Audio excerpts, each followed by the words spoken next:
brindar ambos.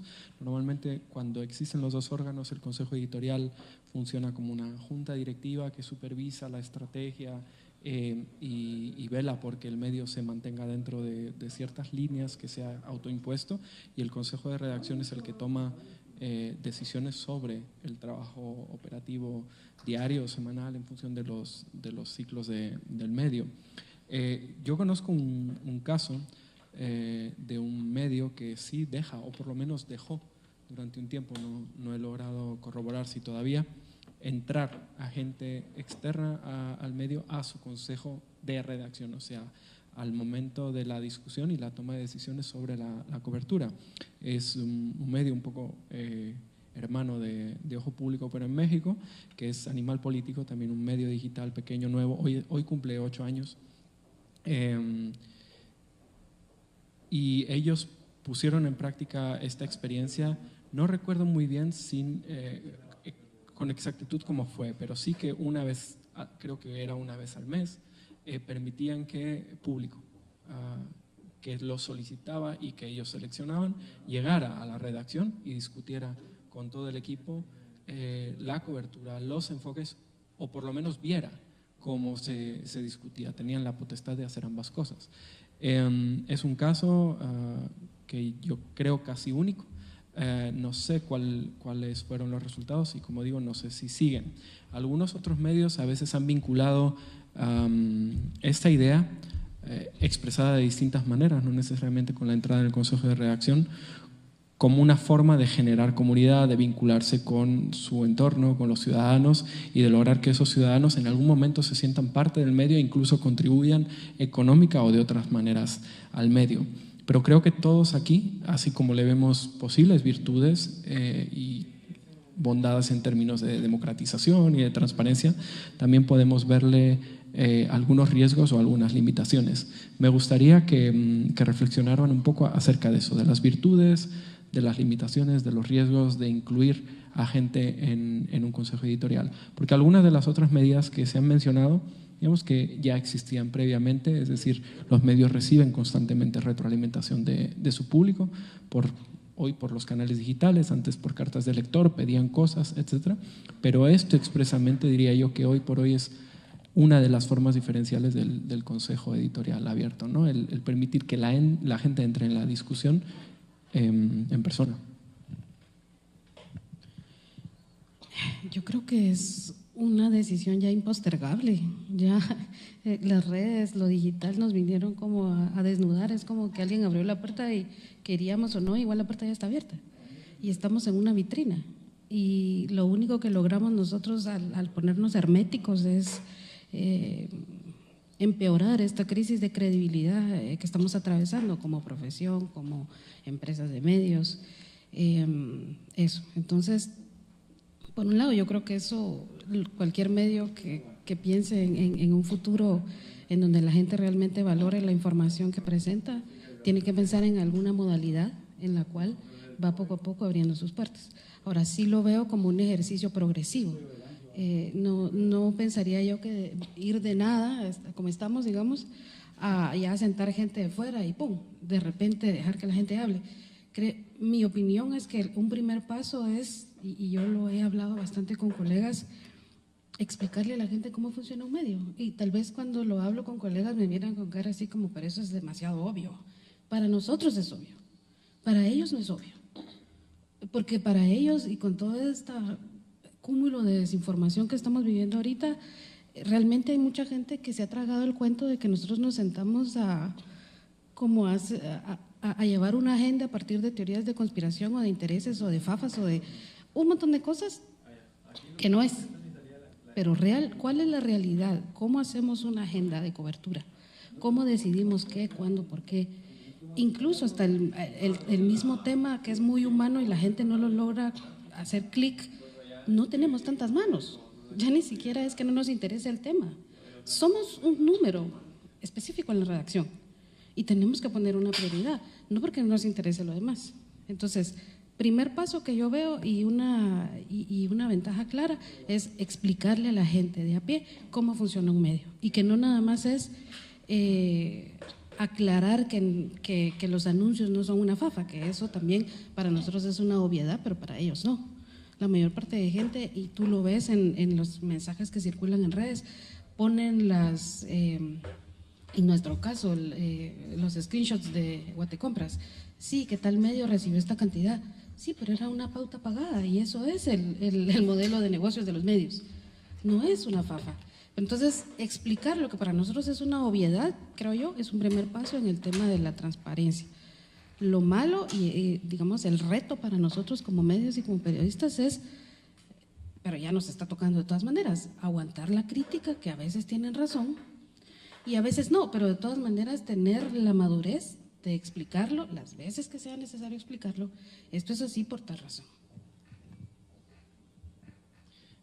También nos ha pasado bastante de que nos dicen ¿por qué no cubres ese tema y el otro? Y a veces no se entiende y nosotros no nos explicamos de que no nos faltan manos, ¿no? A veces no. Creo que sí es importante lo que mencionas de tenemos que tener un nivel mínimo estándar de apertura, de transparencia, explicar cómo hacemos las cosas, por qué las hacemos. No solamente esperar que acepten por buena gana la cobertura que nosotros les damos. Y bueno, y otras cosas como financiamiento y etcétera, ¿no? En Ojo Público no tenemos consejo abierto, tenemos digamos, la edición, el grupo de reporteros, tenemos un consejo consultivo que digamos son, pero digamos, no representan a un sector de la sociedad, se creó cuando se funda Ojo Público. Sí creo que es importante que la gente esté enterada y conozca sobre cuáles son nuestros procedimientos, sobre todo para hacer ciertas coberturas, pero la principal preocupación o reparo que tengo ante el Consejo Abierto, entendido ya como una persona que está presente en el momento con menor o mayor grado en la toma de decisiones de cobertura, es algo que sobre todo pasa en los medios digitales que son un poco más pequeños, ¿no? Quizás no pasa en la Deutsche Welle, que es un medio mucho más grande, pero tenemos un problema que hemos identificado en Ojo Público, que creo que es compartido, de que de a poco, si bien hemos crecido y hacemos noticias que a veces tienen impacto a nivel nacional, a pesar que no nos leen la cantidad de gente que leería en un medio tradicional, sí estamos comenzando a crear una burbuja alrededor de nuestros propios lectores. Y creo que lo discutía el director del diario.es, que hace poco ha sido reconocido, que quizás a veces el Consejo Abierto también tiene este problema o esta dificultad de que podría dar espacio a que sigamos reforzando la burbuja que hemos creado con nuestros propios lectores. Ojo Público tiene un sector de lectoría que hemos identificado, ¿no? que tiene esta preferencia política, que tiene esta preferencia, no sé, de temática, que tiene más o menos este perfil, y está bien, cada uno de los medios digitales tiene su propio perfil, pero quizás el abrir la apertura de esta manera, de darle espacio de decisión también a las personas que nos leen, quizás también podría estar reforzando la propia burbuja que nosotros tenemos. En todo caso, la pregunta es, ¿cómo hacemos para que en el Consejo Abierto se siente también personas que o no nos leen siempre o nos leen de una manera crítica? ¿Y cómo hacemos para sentarlas y que tomen las decisiones también con nosotros? Y eso genera otro tipo de problemas, ¿no? Y quizás también puede pensarse, como conversamos hace un rato, otras modalidades de participación de un defensor del lector, otros mecanismos de participación, porque al final hay que tener en cuenta qué cosa es lo que queremos con estos consejos abiertos, tener mayor rendición de cuentas, porque por eso creo que estamos todos de acuerdo, ¿no? Tenemos que rendir cuentas así seamos privados. Así como las clínicas privadas rinden cuentas porque están viendo un tema de servicio público, que es la salud, nosotros también, un servicio público que es el informar. Pero sí todavía no estoy muy convencido de acuerdo de cuál es el grado de participación que podría tener nuestros lectores para poder decidir sobre o dar una opinión y en qué medida de nuestra cobertura, ¿no? O sea, ya puede haber esos espacios, a través desde los comentarios hasta a través de quizás una auditoría, a través de espacios de conversación donde vamos a recibir las preguntas y consultas. Pero también tengo esos reparos que quizás podemos ir comentando, ¿no? Sobre todo los medios chicos, generar una burbuja todavía más y reforzarla sobre si estamos invitando a la gente que normalmente nos lee. Vamos a seguir escuchando lo que nosotros ya estamos tomando las decisiones, ¿no? ¿Cómo hacemos en todo caso para que se accedan estas otras personas que efectivamente van a ser críticas a lo que nosotros estamos cubriendo y que es un poco más provechoso? Yo quiero retomar dos puntos de ustedes dos. Lo primero, estoy de acuerdo, hay que ver muy bien, suena súper bien, ¿no? Consejo editorial abierto y cualquiera puede opinar. Lo que nos pasa mucho como periodistas y más cuando producimos notas incómodas es que nos dicen en la calle o en redes o en muchos lugares nos dicen es que ustedes siempre cubren lo malo, es que deberían de tener noticias positivas. Yo tengo un problema con eso porque la noticia de por sí, cuando uno analiza por qué es noticia, noticias buenas, o sea, que busquemos noticias buenas para que haya una edición solo de noticias buenas, se aleja bastante de lo periodístico, lamentablemente. Es el ser de la noticia. Entonces, yo estoy a favor de que haya un gran intercambio con los lectores. Hoy lo tenemos mucho más porque hay redes, porque nos pueden escribir un correo, ya no tienen que mandar cartas o llamar, pero cuidado, estoy de acuerdo con eso. ¿Cómo va a ser este consejo editorial? Que nos haga ver cosas, nuestros blind spots, o sea, puntos que nosotros no vemos, porque somos ciegos, porque tenemos una rutina, magnífico. Pero si es para que cualquiera, incluso gente que no nos lee, no nos escucha, diga, yo quisiera que ustedes reporten sobre tal cosa, pero simplemente sabemos que tenemos un público objetivo, que nos lee. Plaza Pública, por ejemplo, tiene un grupo, digamos, muy definido, y que reportar sobre lo que nos proponen simplemente no hace sentido desde nuestro juicio periodístico. Intercambio sí, pero no a cualquier costo, porque quizás al final producimos cosas que a nuestro público que nos conoce, que nos lee, que nos consume, simplemente no es un tema, ¿no? Si yo tengo, por ejemplo, si hago reportajes sobre niños pequeños, pero yo sé que mi público objetivo ficticio no tiene niños, pues no hace sentido. Y hay que saber mucho el hacer un medio, producir un medio, es una tarea compleja, no es solamente salir a cubrir el mundo, es también manejar la parte para quién escribe y por qué, y no necesariamente toda la gente lo sabe. Eso es un tema, solo un punto crítico. Y lo otro es el tema de la credibilidad. Hay un gran problema de que a veces nosotros nos agreden y nos dicen, no, pero ustedes son medios, ustedes publican mentiras y sirven a un mundo oscuro que no conocemos y no sé qué. Y nos enfrentamos con eso y pensamos que la respuesta es abrirlo todo, consejos editoriales abiertos. Está bien abrirse, está bien transparente, en eso estamos de acuerdo. Pero el problema va por otro lado. Nosotros podemos ser, eso es algo, lo digo personal, de manera muy personal. Yo pienso que nos podemos abrir, podemos ser lo más transparente y tener este consejo maravilloso que nadie tiene, y todavía nos van a acusar. ¿Cuál es el problema? Hay un problema en la parte del consumidor. Es un tema que nosotros empezamos este año a trabajar en Guatemala, que es la alfabetización mediática e informacional, que son competencias para entender justamente lo que dijo Claudia, cómo trabaja un medio, qué distingue un medio estatal de un medio privado, de un medio, cuáles son intereses en juego, quiénes son los dueños, por qué se maneja de esta manera, cómo surge una noticia, qué es un consejo de redacción, qué es la conferencia que hacen los medios. Todo eso nosotros lo asumimos y decimos, no, está clarísimo que Plaza Pública es un medio serio, pero ¿qué significa eso? Preguntemos a 10 personas en la calle, en Guatemala, en Alemania o en otro lado, cómo funcionan medios, por qué es una noticia, por ejemplo, y vamos a tener respuestas espantosas. No nos estoy, digamos, no estoy diciendo que no tenemos responsabilidad, al contrario, hay que explicar, hay que ser transparentes, pero sí hay un problema de la parte del consumidor. Han hecho, otro ejemplo, han hecho fact-checking. Sabemos de algunos personajes políticos en este mundo, sabemos las cosas que están haciendo, están comprobadas y todavía la gente sigue votando en estas personas. ¿Por qué? No nos creen y el problema no es que hemos hecho un mal fact-checking, el problema es que no entienden cómo es la dinámica y no saben, por decirlo de una manera un poco cruda quizás, no saben cómo identificar una mentira y cómo identificar una verdad o algo que se acerca a la verdad al menos. Ese es un tema donde también los medios tienen un papel de explicar mejor.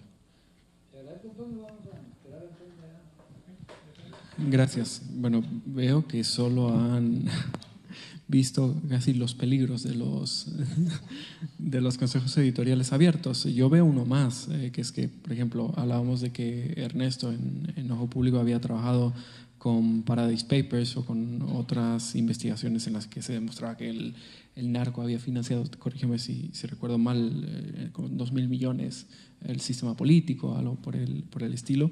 Y esas son investigaciones que normalmente, bueno, primero es información muy delicada y que incluso en las mismas redacciones se compartimentalizan. No todo el mundo está al tanto del tipo de investigaciones que se están llevando a cabo.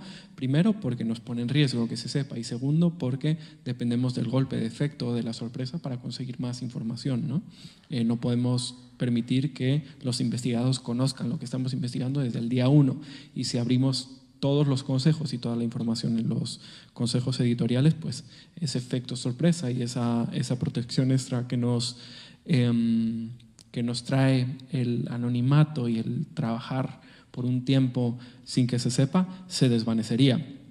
Pero sí veo ciertas ventajas, como la posibilidad de acercarse más a nuestro lector, a la comunidad, de ir generando una lealtad mayor, de facilitar que la gente se sienta en confianza de trasladarnos información que de otra manera tal vez no nos trasladaría, o por lo menos sus dudas, sus sospechas, de que mucha gente profesional o no profesional que sabe más que nosotros en múltiples áreas entienda cómo funcionan nuestros procesos, nuestra forma de pensar, y nos ayude.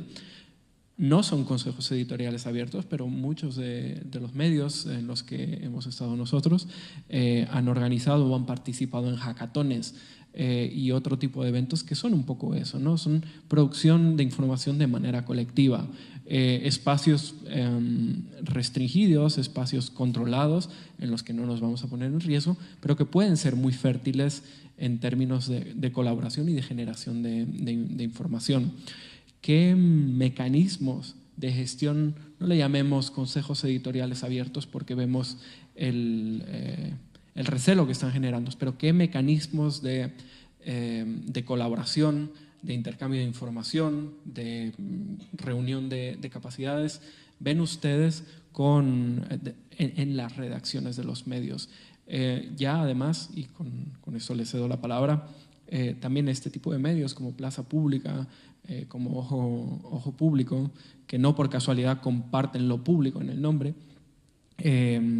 también están o estableciendo alianzas con organizaciones que no son medios o pensando en si hacerlo, ¿no? En el caso de Ojo Público, más abiertamente estableciéndolo, Plaza Pública trazando más fronteras, pero también pensando en cómo gestionar este tipo de relaciones. Pero ¿qué mecanismos para gestionar estas relaciones de una manera distinta al muro que levantan los medios tradicionales ven como posibles innovaciones?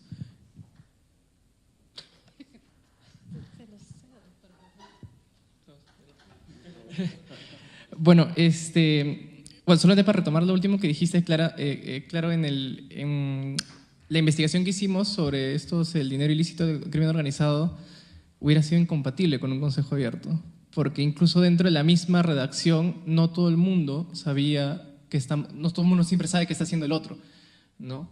Y a veces se toman decisiones o se maneja información, como en ese caso que era confidencial, que hubiera sido imposible que hubiéramos hecho parte de la decisión de cubrir ese tema a algún sector de nuestros lectores, ¿no?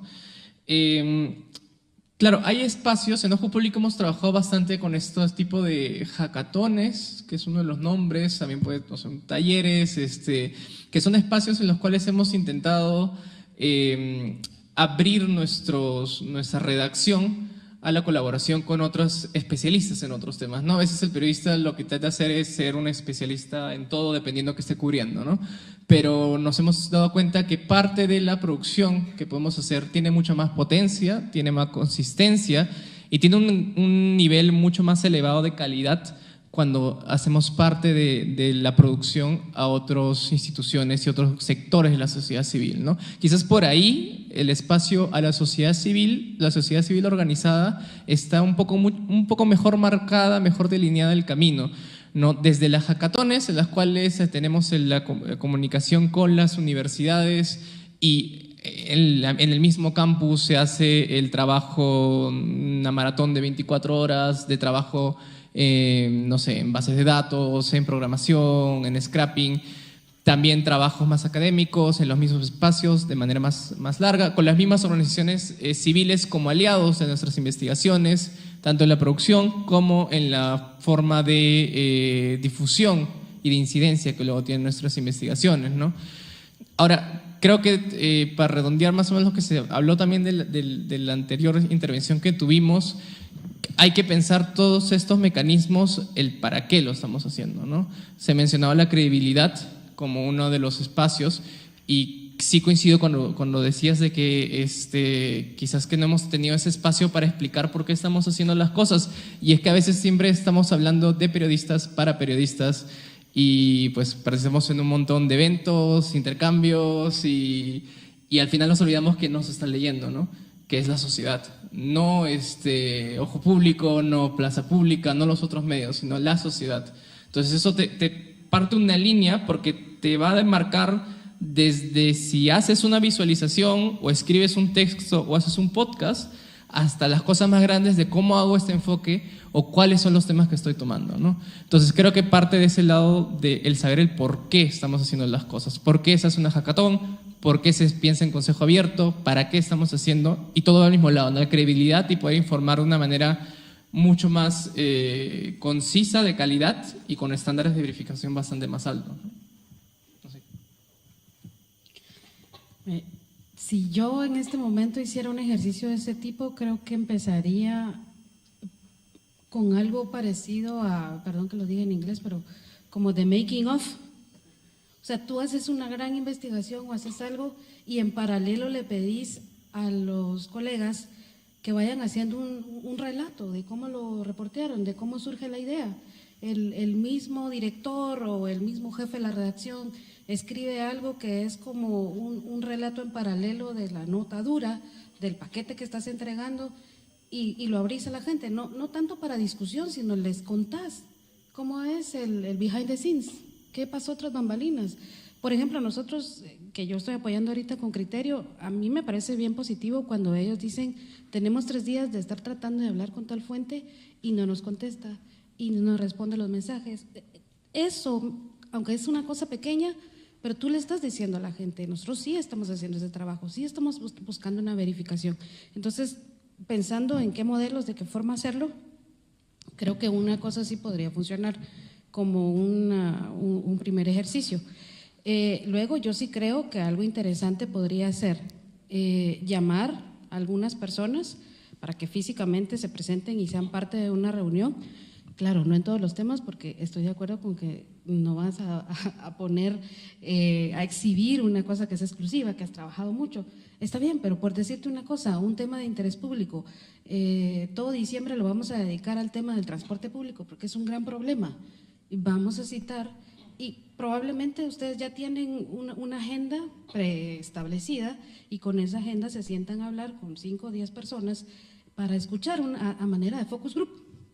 Y un poco ahí también quería aludir a algo que tú dijiste, que sí, que hay que educar a la gente, que están trabajando en eso, pero también conlleva un cambio de mentalidad en nosotros, porque este tema de solo hablarlo entre nosotros y de cómo mantenerlo así, y no digo que lo hagamos con dolo, simplemente ya es un hábito, mal hábito, pues, de creer que está sobreentendido, que cómo no lo van a saber, pero no lo saben. Entonces, quizás, no sé si es una cuestión de humildad o es una cuestión de practicidad, pero sí, a veces tenemos que ir sobre cosas que son un poco obvias. Y luego, yo también lo vinculo con el tema yo tengo como 10 años de estar diciendo que el tema no sé si los muros de pago propiamente, pero el hecho que la gente sea parte del presupuesto con el que funciona un medio te hace a ti que asumas una corresponsabilidad con lo que ese medio hace. Y a mí no me hacen ruido las burbujas, Porque ese es el mundo en el que vivimos, ya la mentalidad está así. Tú vas al supermercado y está la leche con toda la grasa, con skim y que deslactosada, y no importa, o sea, yo sé que hay gente que goza la leche entera, perfecto, pero yo compro otra y no hay nada malo en eso.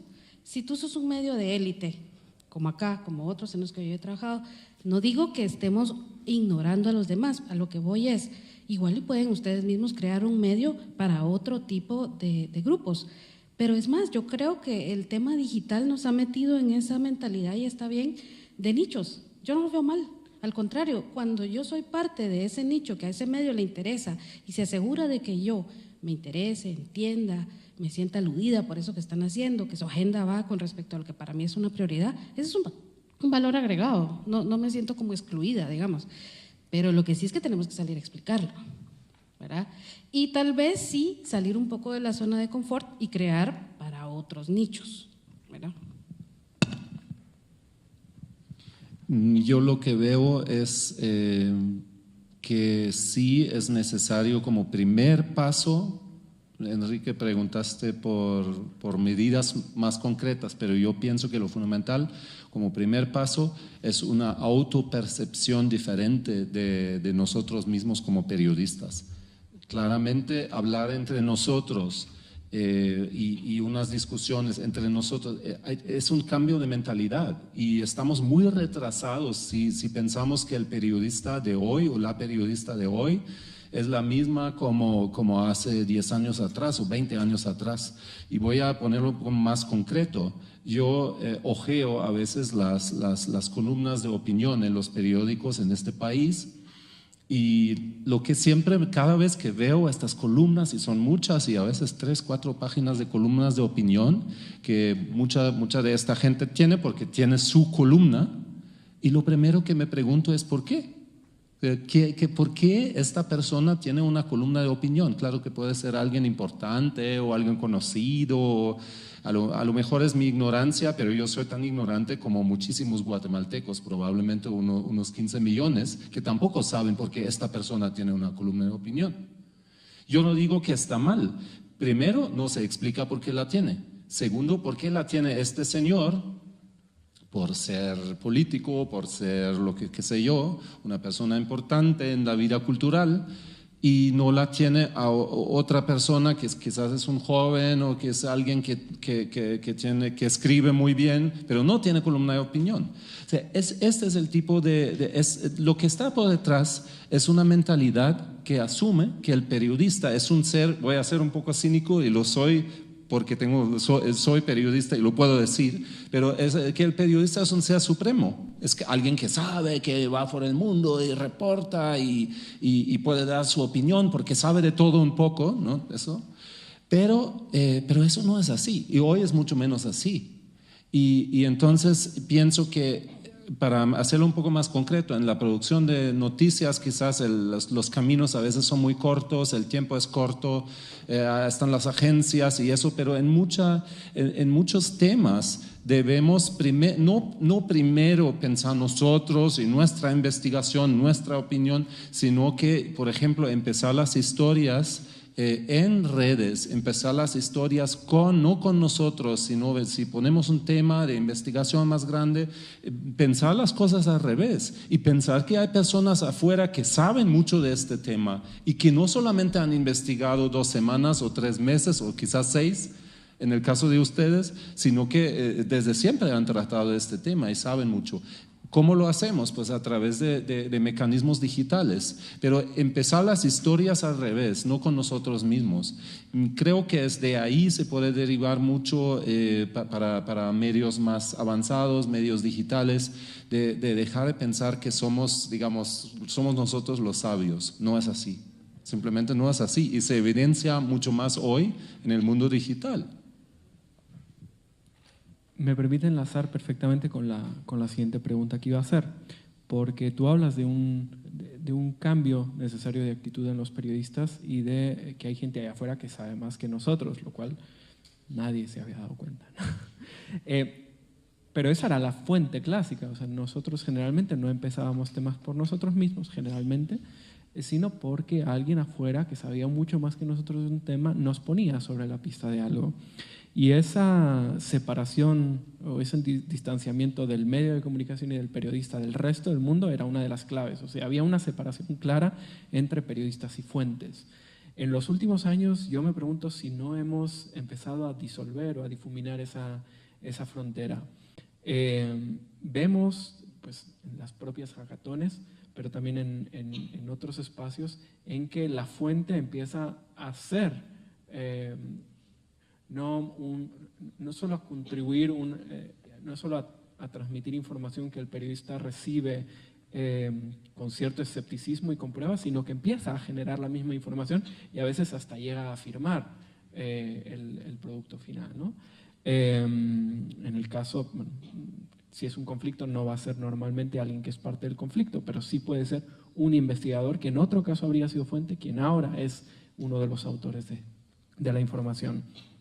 También comenzamos a ver cómo se borran otras fronteras que estaban marcadas muy claramente y eran casi sagradas antes, como, por ejemplo, el hecho de que Oxfam trabaje directamente con alguno de nosotros. Creo que ustedes trabajaron con Oxfam una herramienta digital sobre desigualdad. En el país vemos que Oxfam coloca a título institucional columnas de opinión y tiene un espacio institucional, produce con Jotdown.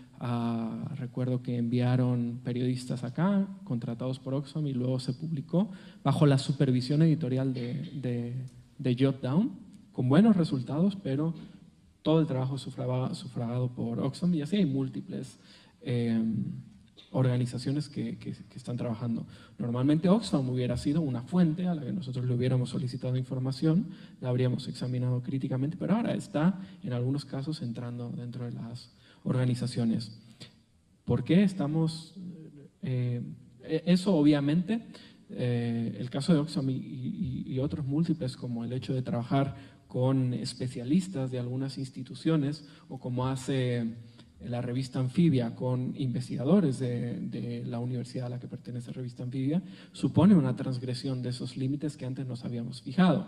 Y yo quisiera que reflexionáramos sobre por qué. No estoy diciendo que esté mal, estoy preguntando por qué, qué encontramos de beneficioso para el periodismo y para el público en transgredir esos límites, y qué podemos estar sacrificando a cambio de mejorar en ciertos aspectos o llegando a ciertas áreas a las que antes no llegábamos.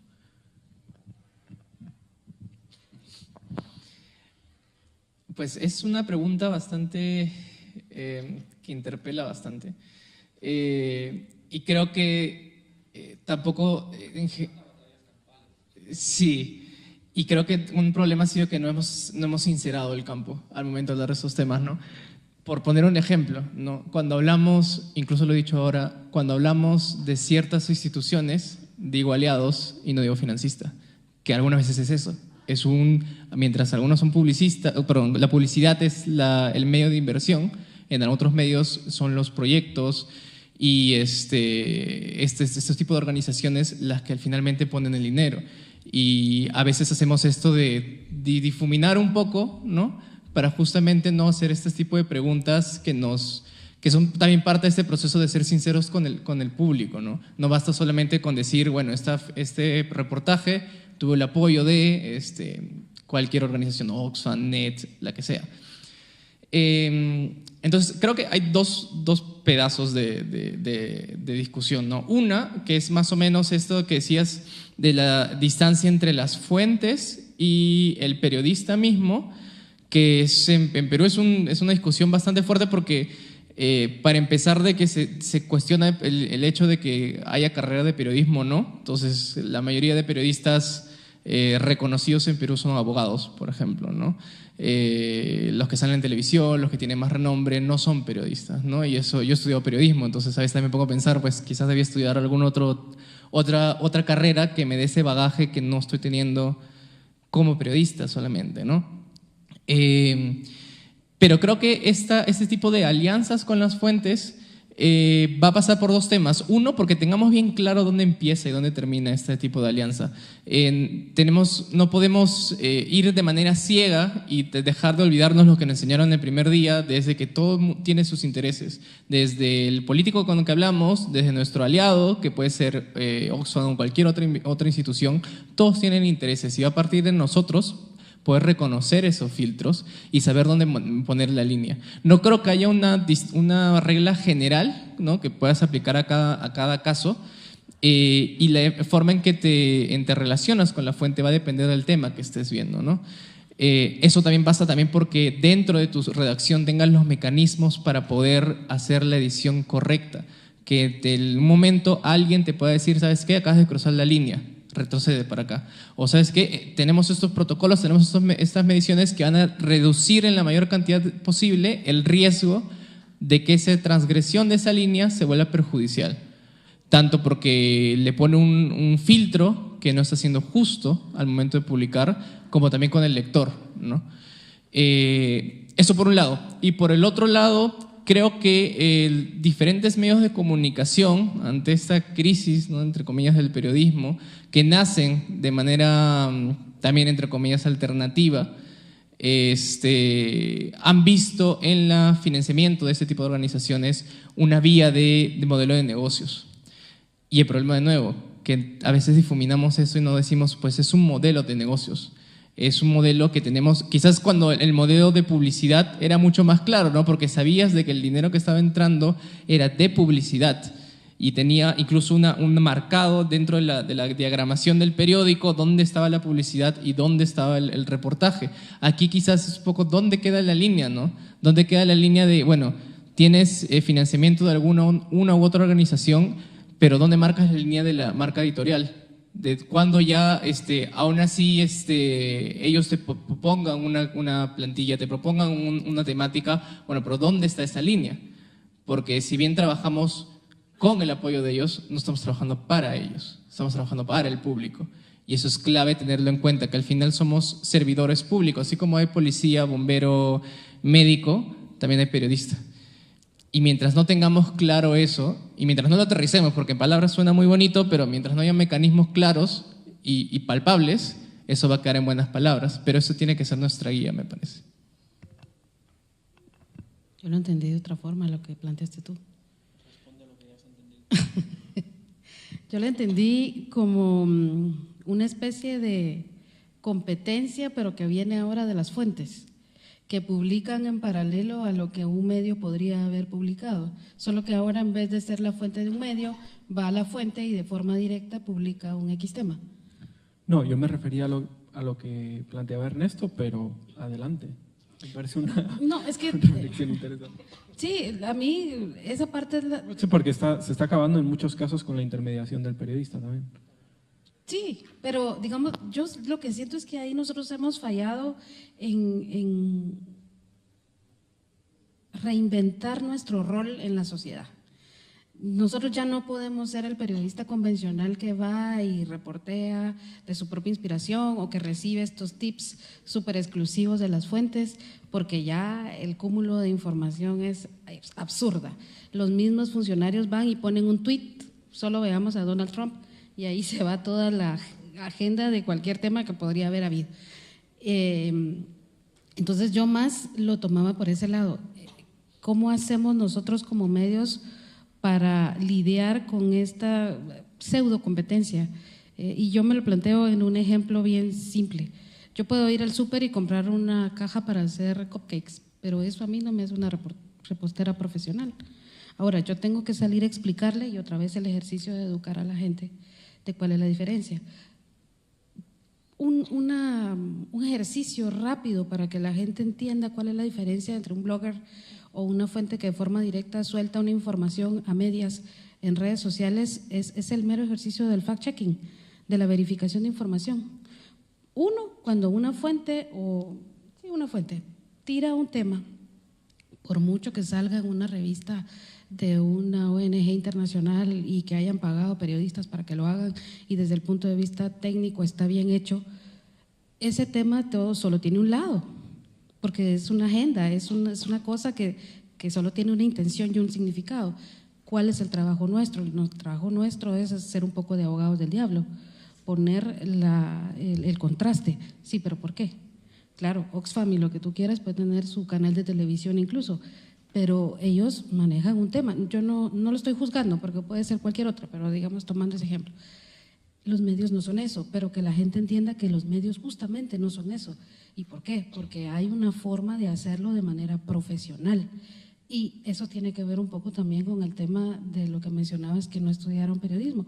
Más allá de ir a la universidad y estudiar periodismo, es el tema de cuando tú tienes otra profesión y además haces periodismo, por lo general eres más como un analista que maneja información, versus el periodista que tal vez de una manera un poquito más técnica, por llamarlo así, va y maneja la información como que fuera un rompecabezas, tratando de interpretarla en nombre de la sociedad, por llamarlo así.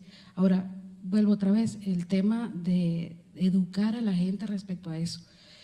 Nosotros que en las últimas semanas, los últimos 2 años hemos visto este cúmulo de desinformación, sí siento que excepto los ejercicios rápidos de fact-checking, la mayor parte de los medios desaprovechan esas oportunidades.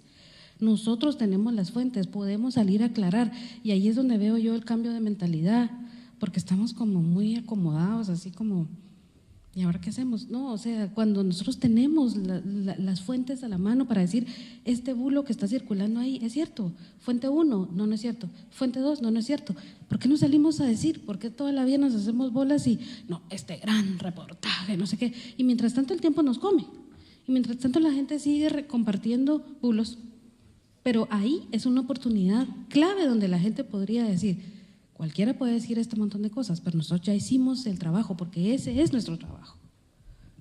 Así lo entendí.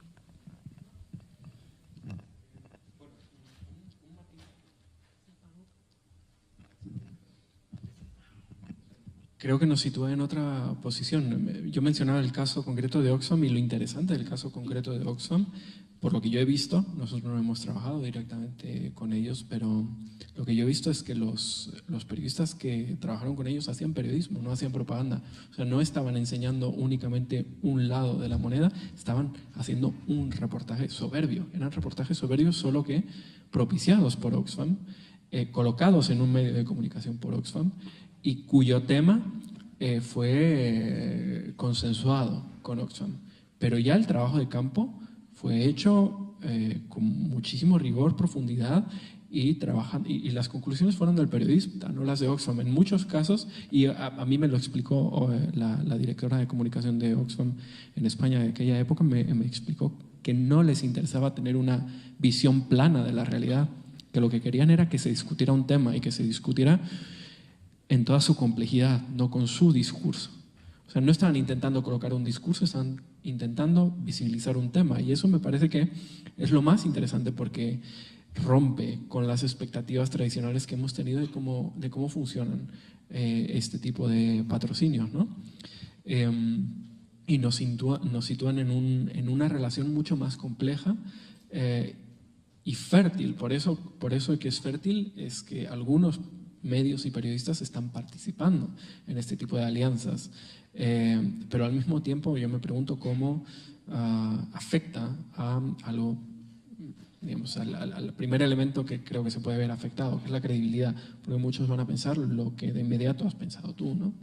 No es una pregunta resuelta y esto es algo que está sucediendo y estamos viendo desarrollarse sobre la marcha, no sabemos en qué va a acabar. Me gustaría saber si el público tiene alguna pregunta para los presentes. Si no, continuamos 5 minutos más con la conversación. ¿No hay ninguna? Bueno. Entonces, vayamos clausurando un poco, digamos, una de las reflexiones que me quedan a mí después de la conversación es que ahora, hoy por hoy, vemos muchas más debilidades o muchos mayores riesgos en el consejo editorial abierto o en la posibilidad de un consejo de redacción abierto, entendido como el espacio en el que se discuten y deciden los contenidos del medio, en el que la redacción se abre en canal y pone las vísceras sobre la mesa y las emociones, porque generalmente esas discusiones son bastante acaloradas. En ese espacio nos cuesta ver la entrada del público, a menos que sea de una manera muy controlada, pero creemos que hay otros mecanismos de transparentación de los procesos de decisión, de retroalimentación, que pueden venir antes, que pueden suceder mediante otros canales y que pueden ser igualmente válidos y virtuosos. Esa es, digamos, como la recapitulación que yo hago. ¿Qué añadirían ustedes?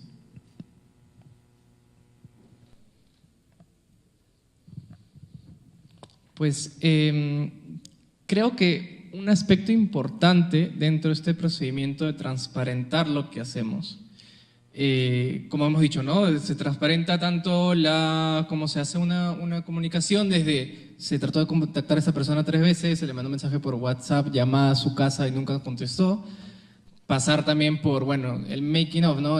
Bueno, esto comenzó porque se conversó con tales sectores de la población, la organización civil, se hizo este tipo de planteamientos, usó estas herramientas, etcétera. Pasa también por, creo, el ser transparentes contra nuestro financiamiento, de cómo hacemos nuestros reportajes, pero creo que también es importante y clave el que pase también por explicar cómo funcionamos de manera laboral, porque sí creo que uno de los principales, cuando hablamos de crisis del periodismo, y yo voy a contestar desde mi experiencia sobre el Perú, que quizás yo presumo que se puede expandir al resto de Latinoamérica, pero creo que con las respuestas después pueden evaluar eso. Pero uno de los principales problemas cuando hablamos de crisis de periodismo, y que nadie lo menciona, es el problema laboral. Y pasa también por ser transparentes en cómo estamos cumpliendo esos derechos o no laborales en nuestros propios medios, ¿no? Porque hablamos de crisis de periodismo y hablamos de, bueno, pues que tenemos que reinventar la forma en que nos financiamos, o usar periodismo de datos, o usar yo qué sé, a hacer hackatones, y etcétera, etcétera. Pero ninguno de esos te sirve si es que tu periodista no está siendo bien pagado, si es que no está teniendo todas sus horas cumplidas, si es que no tiene seguro, si es que no tiene pensión, CTS, lo que sea, ¿no? Si es de que trabaja más horas que las quería trabajar y no tiene vacaciones, y a veces lo romantizamos diciendo, bueno, pues que el periodista es superpoderoso, es el héroe, el que siempre puede todo, y hacemos casi una relación abusiva, ¿no? Romantizamos estos aspectos para no hablar de otro tema que es mucho más serio, que es el de derechos laborales. Y pasa bastante por el ser transparentes en nuestros medios y sernos más creíbles, trabajar nuestra credibilidad, si somos también transparentes en cómo enfocamos este aspecto, ¿no? Que me parece a mí fundamental dentro de si vamos a hablar de crisis del periodismo y cómo reinventar con estos consejos abiertos y demás, no dejar de lado este tema, ¿no?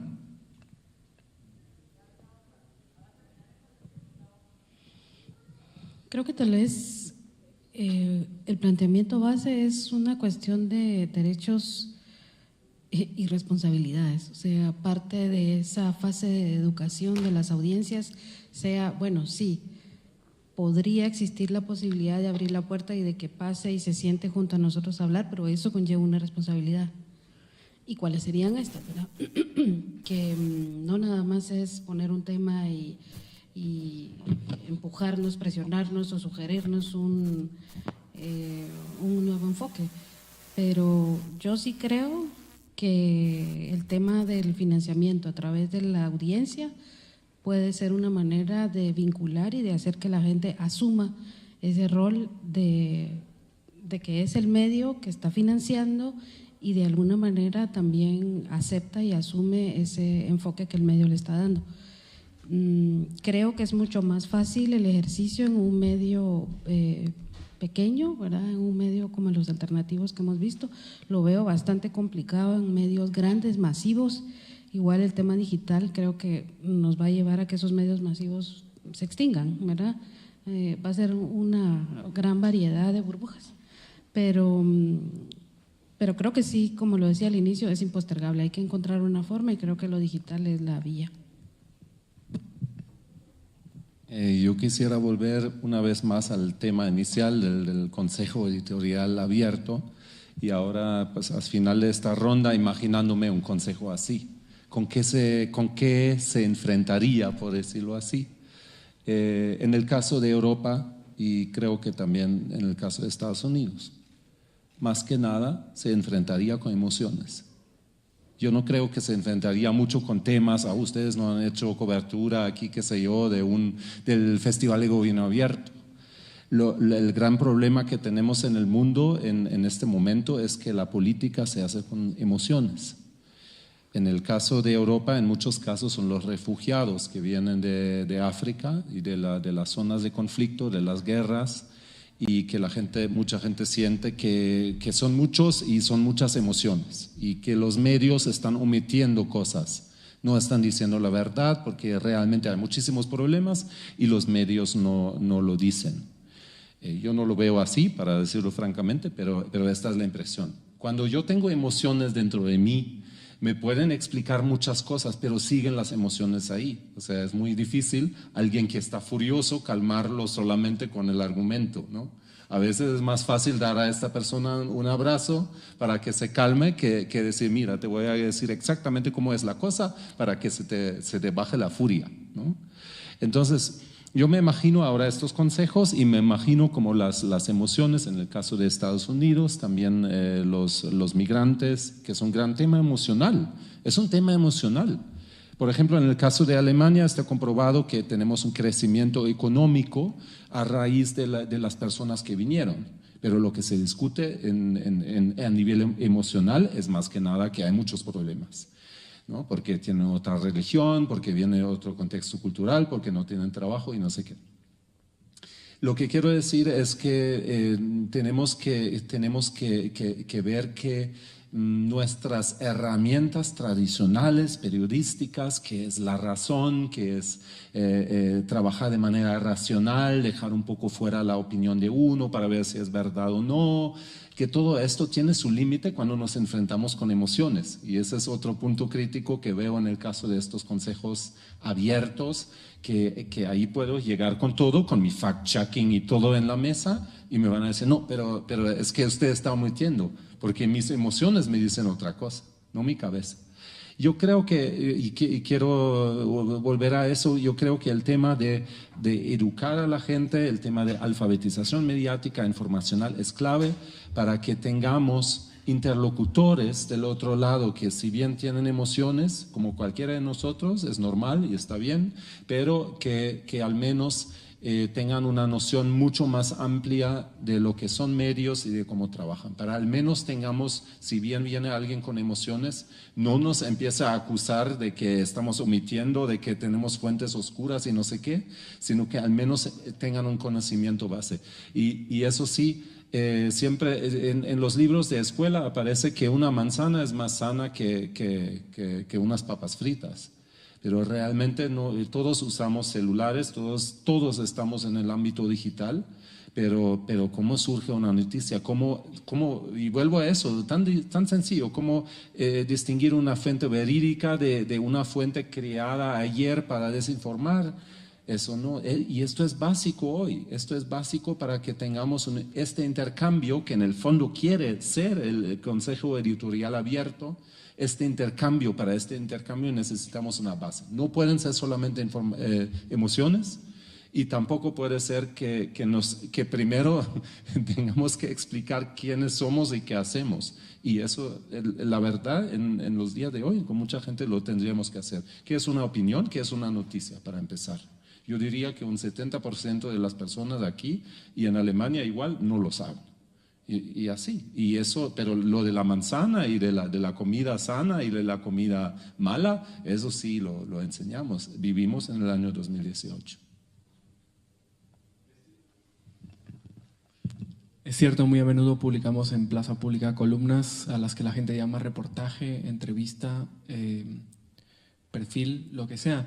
Con esto cerramos. En lugar de consejos editoriales abiertos, abrazos gratis en pasos y pedales.